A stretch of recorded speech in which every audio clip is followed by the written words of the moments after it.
નમસ્કાર મારા વાલા ખેડૂત મિત્રો, તો આજના અમારા નવા વિડીયોમાં તમારું સ્વાગત છે। ને જો મારા વાલા ખેડૂત મિત્રો કે અમારે અહીંયા આજે ઊભા પાક પણ ઉગવા માંડ્યા છે, એટલો બધો વરસાદ આવી ગયો છે। અને જો મારી જેમ ઘણા નાના મોટા ખેડૂતોની પણ હાલત આવી જશે કે જેમની મગફળી ઉગે છે। ઘણા બધા ખેડૂતોની તો ખેતરમાંથી મગફળી તણાઈને બીજા ખેતરોમાં પણ જતી રહી છે।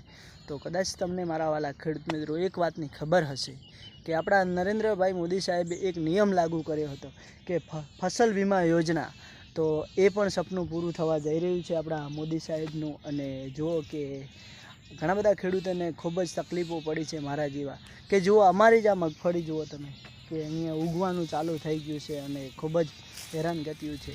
તો મારા વાલા ખેડૂત મિત્રો, અમારે અહીંયા 3 વીઘા મગફળીનું વાવેતર છે, 3 વીઘા મગફળીનું માંડવી છે, એમાં પણ એક પણ દોણો એવો ફોફો બાકી નહીં હોય કે જે ઉગ્યો નહીં હોય વાલા ખેડૂત મિત્રો।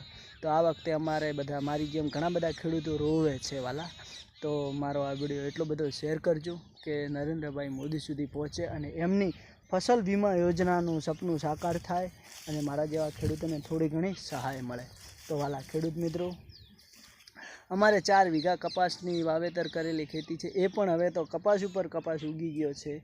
તો હું એટલું કહેવા માગું છું વાલા ખેડૂતો કે જુઓ એકવાર અમારી મગફળીમાં નજર નાખો તમે, તો જુઓ કે આ તમને અમારી મગફળી દેખાય છે વાલા ખેડૂતો।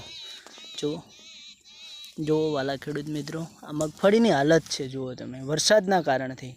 તો કે હું એટલું કહેવા માગું છું મારા વાલા ખેડૂત મિત્રો કે ફસલ વીમા યોજનામાં નરેન્દ્રભાઈ મોદીને આપણે કહેવાનું છે કે સાહેબ, આ ખેડૂતોને મારી જેમ ઘણા બધા ખેડૂતો માથે ઉઠીને બેઠા છે, જેઠે આવીને રોવે છે।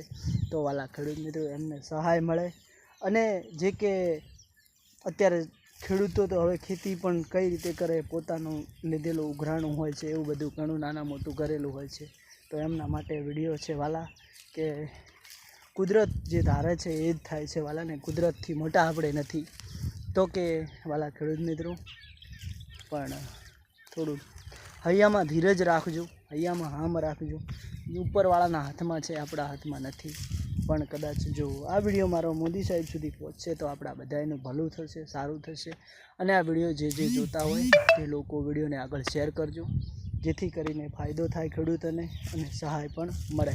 અને આજે અંબાલાલ કાકા આપણે ફરી એકવાર બોલી ગયા છે કે આજે પણ વરસાદની સંભાવના છે। તો આજે પણ વરસાદ જુઓ, આપણે બધું આખું આબ અંધારીને આવી ગયું છે અને આજે પણ જો વરસાદ આવશે તો કદાચ ખેડૂતોને 1-2 ફોફા 1-2 કપાસ લેવો રહ્યો હશે તે પણ ખરાબ થઈ જશે વાલા ખેડૂત મિત્રો। તો જો હું તમને એકવાર મારા કપાસની અંદર નજર ફેરવાવું છું તો કે અમારા કપાસની હાલત કેવી છે જુઓ તમે। તો કે જુઓ વાલા ખેડૂત મિત્રો, આ છે કપાસ। વરસાદ આવવાના કારણથી કપાસ લીલો તો થયો છે, પણ એની અંદર જે રૂ હતું, જે કપાસિયા હતા, એ બધા જ ઉગી ગયા છે વાલા ખેડૂત મિત્રો। અને જુઓ આખી નજર નાખો તમે વાલા ખેડૂત મિત્રો કે અમારા આ મગફળીના મંડવીમાં કંઈ બાકી જ નથી રહ્યું। તો મારા વાલા ખેડૂત મિત્રો, આજે હું 2 હાથ જોડીને નમ્ર વિનંતી કરું છું કે મારા જેવા નાના મોટા ખેડૂતોને કદાચ આ વિડીયો શેર કરવાથી ફાયદો થતો હોય અને થોડી ઘણી સહાય મળતી હોય ને પોતાના બાળકોને આગળ વધારવાનું, જીવન બચાવવાનું જો થતું હોય ને તો કરજો વાલા।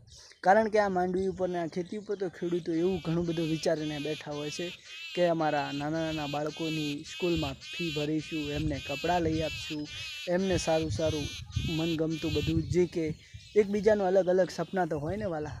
તો એટલા માટે આ સપના ખરાબ ના થાય, એમની જિંદગી ના બગડે, એટલા માટે વિડીયો બનાવ્યો છે વાલા। તો થોડું ઘણી સહાય જે થાય એ વિડીયોને આગળ કરીને મોકલજો ને મારા બધા ખેડૂતોનું સપનું પૂરું કરાવજો વાલા। તો આજે વિડીયોમાં આટલું જ છે, આપણે રજા લઈએ છીએ અને નેક્સ્ટ વિડીયોમાં ફરી મળીશું। તો જય દ્વારકાધીશ, જય પાવાવાળી। અને કદાચ સાચા તમે ખેડૂત હોય ને તો જ વિડીયોને શેર કરજો વાલા, ન કે વિડીયોથી ઇગ્નોર થઈ જજો। જય દ્વારકાધીશ।